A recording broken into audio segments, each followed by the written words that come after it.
Behavioural economics on a post-it number 22, the James Dean effect. This particular effect is directly related to the Gestalt characteristics that I talked about in one of the previous little videos on one of the previous post-it notes.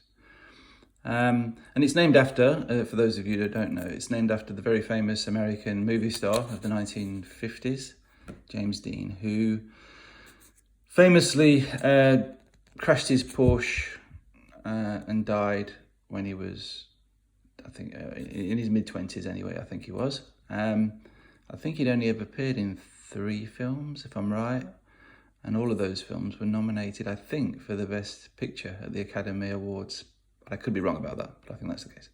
Anyway, what the James Dean effect proposes is that people would rather live fast and die young than have an extra period attached to their lives that doesn't give them so much happiness or utility as the previous, ecstatic moments or very enjoyable moments that their life is comprised of up until that point. And that conflicts with standard, if that effect does hold up, that conflicts with standard rational choice theory because, and standard economics, which assumes that people would want to maximize their well-being or their happiness or their utility from life. So even if the last bit gave less utility than the previous moments, then it would still be positive. As long as it was better than death, people would still want it. So it's just very simply illustrated in these 2 choices here, the choice between A and B.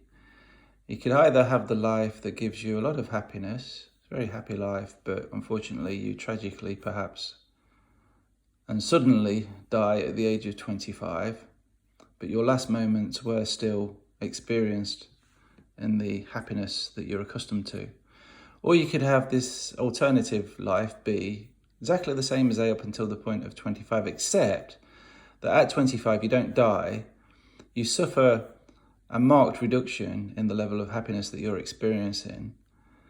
But it's still better than being dead, according to this happiness scale here. 0 would be the point of where you're sort of essentially dead, right? And you live for an extra 3 years and then you die. And when these types of questions are posed to people, a lot of people choose the shorter life that ends very well, rather than the slightly longer life that ends somewhat less well. An example of the end effect, people are averse, if you like, to relatively poor endings to their lives. That's essentially what the James Dean effect says. This is one of those findings, though, that I'm a little bit skeptical of myself, because when you're asking people to choose between these profiles, it might be difficult. Their answers might be an artifact of the design of the experiments, and it might be very difficult for them to place themselves in these positions in reality. And I suspect, although I could be wrong and you could agree with me, that many people, if they were actually living these lives, if they were at their point of age 25 and they really did have to choose between dying then or living an extra period of where their happiness was decreased but was still better than death, I suspect that most people would hang on to those extra 3 years of life. But as I said, you can have a think about that one yourselves. So there we go. That's the James Dean effect. Behavioural economics on a post-it number 22.